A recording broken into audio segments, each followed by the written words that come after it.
Salut à tous, c'est Kazin, j'espère que vous allez bien. Aujourd'hui on se retrouve pour la petite vidéo tranquille du soir, blabla Pokémon. On va parler un petit peu de tout et un petit peu de rien au travers de cette vidéo. On va regarder un petit peu ensemble Force Temporelle. Alors c'est vrai que j'ai vu pas mal d'ouvertures, parce que c'est vrai qu'il y a pas mal de box break en ce moment, sur Force Temporelle, qui est la série du moment. J'ai l'impression que c'est assez compliqué de faire tomber des...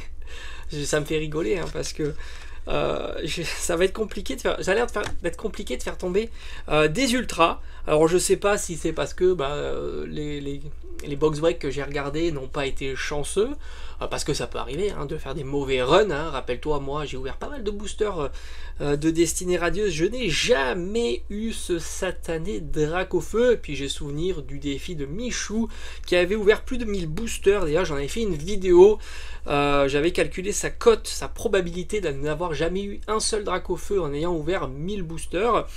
Et c'est vrai que tu peux avoir de très mauvais runs, mais ça a l'air de se préciser un petit peu. J'attends de voir d'ailleurs sur... alors je sais plus quel site, c'est un site américain ou anglais qui propose de donner des cotes, on va dire, de cartes suivant la quantité de boosters ouverts. Alors souvent ils font entre 1500 et 8000 boosters. Je crois que c'est plutôt 8000 boosters sur des séries hors .5. Ce qui est plutôt fiable, 8000 boosters. Alors à prendre avec des pincettes, si tu as une alternative qui tombe tous les 1000 boosters, 8000 ça reste assez restreint. Mais ça nous donnera quand même un certain visuel comparativement aux autres séries. En tous les cas, on a l'impression que ça se durcit un petit peu. Alors est-ce que c'est la tendance du moment? On s'est dit EV1, EV2, EV3 ça tombe un peu trop facilement, ce qui expliquait qu'à chaque fois que tu ouvrais une display, tu avais régulièrement une SAR, ce qui est logique. Quand ça drop une fois tous les 200 boosters, une SAR, c'est logique. Quand tu ouvres 36 boosters, ta probabilité d'avoir une SAR est beaucoup plus grande que ta probabilité de ne pas avoir une SAR. Je t'ai fait un petit short d'ailleurs sur une illustration donnée qui dropperait une fois tous les 500 boosters ou tous les 400 boosters. Tu t'aperçois que tu as différents pics, dropper une fois la carte, 0 fois la carte, une fois la carte, 2 fois la carte, etc. Alors évidemment c'est à prendre avec des pincettes, mais en tous les cas la logique est là.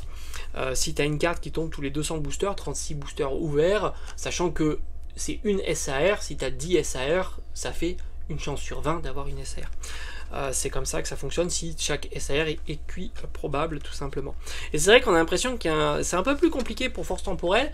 Et ce qu'on avait déjà un petit peu observé, visiblement aussi, moi j'ai pas ouvert énormément de boosters sur Faille Paradox, mais c'est vrai qu'on avait eu ce sentiment là aussi sur Faille Paradox. C'est un petit peu compliqué. Alors n'hésite pas à partager un petit peu tes ouvertures, mais je sais que c'est compliqué de partager ces ouvertures parce que souvent on ouvre, allez, peut-être même 100 boosters, ce qui peut paraître colossal 100 boosters, mais en fait c'est rien quand tu vois la probabilité d'avoir une carte en elle-même.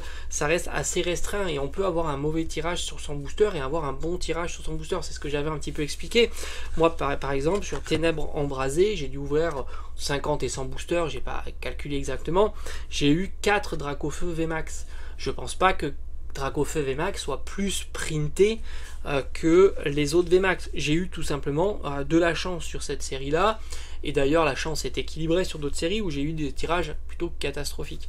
Mais voilà, donc c'est un sentiment que je voulais vous partager un petit peu sur Force Temporelle, qui me semble être une série qui visiblement est un peu plus compliquée, voire beaucoup plus compliquée que EV1. Alors certains parlent de display avec une alternative obligatoire sur EV1, EV2, EV3. Moi j'y crois absolument pas. Moi je crois plutôt que elles sont plus sprintées et donc forcément ça revient un petit peu au même évidemment, mais d'avoir une alternative obligatoire, ça veut dire que tu as obligatoirement une alternative. Si tu ouvres ta display et tu n'en as pas, c'est qu'il n'y a pas une obligation. Alors évidemment on dira elle est buggée, ils ont loupé le truc, enfin non, si c'est obligatoire, c'est obligatoire. Donc moi je pense plutôt que la proba est bonne sur les séries 1, 2, 3, c'est-à-dire qu'ils print beaucoup, que ça satisfait ceux qui ouvrent des boosters, et du coup ça casse un petit peu le prix de la carte. D'ailleurs on l'a vu, les cartes sont pas trop chères, et là on a plutôt l'impression que c'est un petit peu comme on a vu sur les blocs épée bouclier, même sur du épée bouclier style Star Étincelante, où les cartes sont un petit peu plus compliquées, en tous les cas les alternatives sont un petit peu plus compliquées à faire tomber. En tous les cas moi c'est ce que je constate. Deuxièmement, ce que je constate aussi sur les box break, et même sur des streamers plutôt populaires, il n'y a pas énormément de viewers, quoi, de participants, et c'est ça qui est assez fou. Ce sont des streamers qui sont populaires, hein, on va pas les citer, ça sert à rien, c'est pas là la question, popularité ça suffit. Ce sont des streamers qui sont populaires, qui ont quand même 40, 50 000 et plus abonnés sur la plateforme, et pourtant ils ont du mal à ramener plus de 100, 200, voire 300 personnes sur leur stream. Et ça c'est assez fou parce que au final tu t'aperçois que il y a plutôt des personnes régulières qui vont à ce type d'event, mais ça attire pas des milliers de personnes, même, j'ai envie de dire, même sur des participants, enfin sur des streamers qui sont ultra populaires. C'est un petit peu ce que j'observe. On va voir si les tendances se confirment, mais en tous les cas sur des séries comme Force Temporelle, bah, ça attire pas beaucoup de monde. Je pense qu'on est assez d'accord pour observer ça. Et maintenant, oui, je pense que les box break, alors pour moi, si je voulais donner un futur sur les box break, je pense que ça ira davantage sur des séries, on va dire, plus rares, qui proposent des cartes plus premium. Typiquement, si je devais citer quelques exemples, on ira évidemment sur du récent type Évolution Céleste. Même si je trouve qu'Évolution Céleste, le problème c'est que ça loot pas assez, mais c'est vrai que tu as les grosses cartes, tu as les cartes de la série épée bouclier. Je verrais bien du Reine de Glace, même si en ce moment Reine de Glace c'est pas la folie. Je trouve que quand même, j'ai fait une vidéo sur les alternatives les plus cool par rapport à ces séries-là, hein, les 4 séries, on va dire qui sont un peu similaires, c'est-à-dire style de combat, Reine de Glace, similaire dans la conception de la série, dans les taux de drop des séries, style de combat, Reine de Glace, Evo Céleste et Point de Fusion. Je trouve que quand même Reine de Glace s'en tire plutôt très bien. Et quand tu vois la différence de prix entre un booster Reine de Glace qui doit valoir entre 5 et 10 euros et un booster Evo Céleste qui doit valoir entre 20 et 30 euros, au final, tu payes plus de 2 fois plus cher le booster et t'as la même composition de cartes. Les cartes sont moins chères sur Reine de Glace, mais au final, tu as toujours le facteur 2 qui compense en fait ce prix là. Donc je trouve ça raisonnable de voir aussi de l'intérêt en tous les cas sur Reine de Glace, ce qui n'est pas le cas encore une fois, mais ça me semble pas délirant en tous les cas de voir cet intérêt sur Reine de Glace. Et c'est vrai que c'est ça qui est assez marrant. Moi je pense que l'avenir, enfin c'est un avis perso évidemment, je vois bien un avenir un peu plus sur des séries un peu plus d'exception. Je dirais encore plus d'exceptions, hein, c'est vraiment les displays qui proposent deux choses, le plaisir de voir des hits tomber et la rareté de l'item en soi, ou la rareté des hits. On va dire, on pourrait parler du prix des hits aussi, parce que c'est lié évidemment. Et je trouve que Evo Céleste, le problème d'Evo Céleste, soit tu ouvres 1000 boosters dans ta séquence, mais c'est colossal, soit tu risques de ne pas avoir le plaisir de voir des hits tomber. Parce que c'est vraiment la loterie, quoi. Tu peux faire un box break 36 boosters, avoir aucun hit. Et c'est ça qui est un petit peu dommage. C'est-à-dire qu'il y a quand même, il faut penser à tout. Alors, il y a ceux qui participent, très bien. Donc eux, ben, j'ai envie de te dire, ils participent, ils sont contents de participer. Et bah, si ça tombe pas, ça tombe pas. Si ça tombe, tant mieux. Mais il y a les viewers. Et les viewers, eux, ils ne participent pas, mais ils regardent. Donc ils participent à la popularisation ou la popularité du show. Et eux, ils veulent voir quand même de belles cartes tomber. Et sur Evo Céleste, voir tomber même une full art, c'est pas suffisant. Ils veulent voir au minimum de la Rainbow, je dis vraiment au minimum, et évidemment de l'alternative, et même certaines alternatives, parce que de devoir tomber du Ralugon, même du Brivern, c'est pas ce qu'on veut voir. On veut voir de la VMAX, on veut voir des évolutions du Rayquaza. Et c'est vrai que du coup, tu te dis, Evo Céleste, c'est quand même... t'es un peu tiraillé, alors que des séries plus anciennes, typiquement l'illustration classique que tu peux faire est facile, c'est le set de base, même si moi j'en ai trop vu du set de base, donc ça me lasse un petit peu. Mais des séries comme ça, qui proposent, dont les hits en fait sont des simples holographiques. Et tu le sais que sur ces séries-là, sur ces displays-là, les holos tombent régulièrement. Et du coup, bah, tu es content. Mais je dis set de base, mais tu pourrais aller sur, on va dire, globalement, tu pourrais aller sur tous les blocs vintage, on va dire. Ça reste, voilà, ça reste le Wizard, le bloc X, tout ça, c'est hyper satisfaisant de voir des ouvertures. Alors oui, c'est très très cher évidemment, mais ADL évidemment est magnifique aussi. Ça fait... Alors l'ADL il a complètement explosé, hein, ADL, voire aussi du Earth Gold and Soul Silver. Voilà, de ces séries-là, moi je trouve ça vraiment, ça serait vraiment top. Et je pense que ça va plus s'axer sur ça. Parce qu'il faut quand même le plaisir de voir des hits sortir, et de voir des hits d'exception sortir aussi. Evo Céleste a des hits d'exception, même si la série est récente, mais ça sort tellement difficilement, et Reine de Glace, Île de Combat, Point Fusion, c'est pareil. Donc c'est compliqué. À la limite, je vois mieux plutôt du Star Étincelante, parce que ça tombe plus souvent, et t'as quand même des hits sympas, etc. Donc c'est ça qui me fait dire.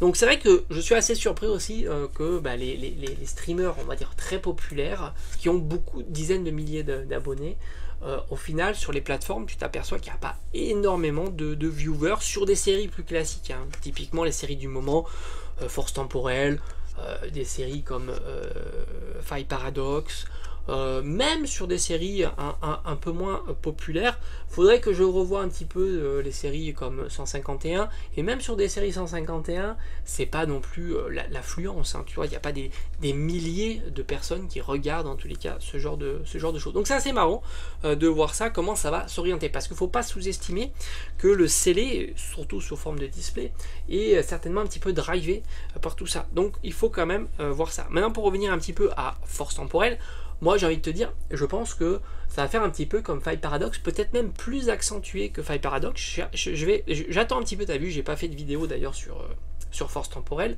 que ce soit les prix des cartes, le scellé, etc. Parce que j'ai envie d'avoir un petit peu plus de recul, parce qu'il y a un départ qui est un peu en demi-teinte, savoir oui, est-ce qu'il y aura de l'ouverture, du coup s'il y a peu d'ouverture, les cartes tombent un peu plus difficilement, est-ce que les prix vont chuter ou pas.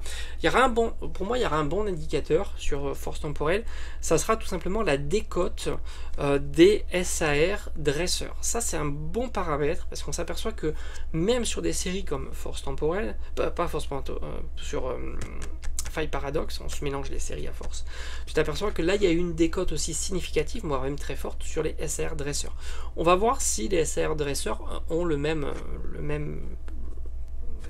comment dire, parcours, et ça nous donnera une idée supplémentaire. Et après on verra décidément, parce qu'il y a quand même des alternatives qui sont pas trop chères, mais il faut prendre ça avec des pincettes. J'attends de voir aussi les full art, par exemple la Ectoplasma full art, est-ce qu'elle va rester à ces prix là, ou est-ce qu'elle va diminuer, les gold. Donc je prends avec des pincettes pour Force Temporelle, parce que c'est intéressant de voir aussi si au final le prix est aussi drivé, pas que sur le fait de savoir s'il y a de l'engouement sur les cartes, mais aussi sur la disponibilité de ces cartes là. J'avais toujours dit, Paldea par exemple, que bon, il n'y a pas de difficulté à trouver quelle que soit la petite shiny, la SAR, etc. Il y avait quand même de la quantité, ce qui faisait qu'au final il y avait un équilibre, je pense, entre la demande, l'offre et la demande.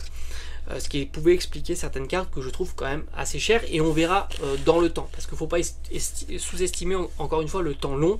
Paldea est encore très frais, Paldea est encore disponible, on a eu encore des réassorts en ligne, en tous les cas aucun problème pour trouver du Paldea au prix retail. Quand je dis Paldea, c'est destiné de Paldea ou à Paldea, et non pas Évolution de Paldea, qui est une très belle série. Moi j'aime beaucoup Évolution de Paldea, mais ça c'est encore autre chose. Donc moi j'ai envie de prendre un peu plus de temps sur ces séries là, Force Temporelle, et n'oublie pas qu'en mai tu auras déjà la suivante, hein, EV6, donc ça va aller très très vite. Et en plus, c'est vrai que j'en ai un petit peu parlé à ma vidéo précédente, le nouveau format, parce que je pense, et je pense c'est assez crédible d'imaginer que lorsqu'on va arriver à EV7, EV8, on va arriver sur des nouveautés de type de format. Je pense qu'ils nous écoutent un petit peu, peut-être pas moi, mais d'autres, où on est un peu, je dirais pas qu'on est lassé, parce que ça fait toujours plaisir d'avoir des SAR, des AR, ça plaît toujours, mais c'est, on va dire, c'est plus suffisant pour, on va dire, pimenter les ouvertures. Il y a besoin d'avoir de nouvelles raretés. Sans compter que, alors moi je le comprends pas, pourquoi il rentre pas dans le jeu tout simplement de l'exclusivité sur certaines cartes. Ça serait hyper simple. On a eu un pic d'engouement sur Pokémon. C'était plurifactoriel, on va dire, il y a plusieurs éléments. Mais là, depuis un petit moment maintenant, on attend un peu d'être bousculé sur Pokémon. 151 était très attendu, ça n'a pas spécialement bousculé, si ce n'est ça a bousculé 151, mais ça serait si simple de faire une série avec des cartes qui pourraient être exclusives, des cartes qui pourraient être signées par l'illustrateur tous les X. Tu vois, par exemple, tu as une SAR qui tombe, normal, et 1 sur 10 de CSAR est signée, pourquoi pas, par l'illustrateur. Tu vois, ça donnerait du... Alors, franchement, ça pourrait déchaîner des passions quoi, sur aller traquer ce genre de cartes très exclusives, réservées vraiment aux collectionneurs. Et tu pourrais aussi imaginer des cartes avec une variante sur la texturation par exemple, et en même temps numérotée. Tu vois, tu as une SAR ou même une AR, même sur des cartes basiques. C'est ça qui serait intéressant. Même sur des cartes basiques, tu prends une carte basique qui est une commune, par exemple, tu te dis commune, une sur 100 de cette commune là, elle est texturée. Tu vois, ça donnerait quand même un sacré appétit. Ou sur la reverse par exemple, une reverse qui serait texturée, une reverse qui serait numérotée, une reverse avec un petit clin d'œil, tu vois, un Pokémon qui s'invite sur la carte. C'est tellement, les possibilités sont tellement immenses. Et ça serait une dinguerie d'aller chercher, traquer ces cartes-là. Sans compter que si tu as des tirages, par exemple, je sais pas moi, une variante d'une SAR, une variante d'une AR, une variante d'une reverse ou d'une commune, peu commune, une holo, avec une quantité, un tirage qui est connu, je sais pas moi, 500 exemplaires, 1000 exemplaires, 10 000 exemplaires pour la version française, tu imagines peut-être qu'elle serait plus ou trouvable en ouverture, etc. Ça serait vraiment l'idée, c'est ça.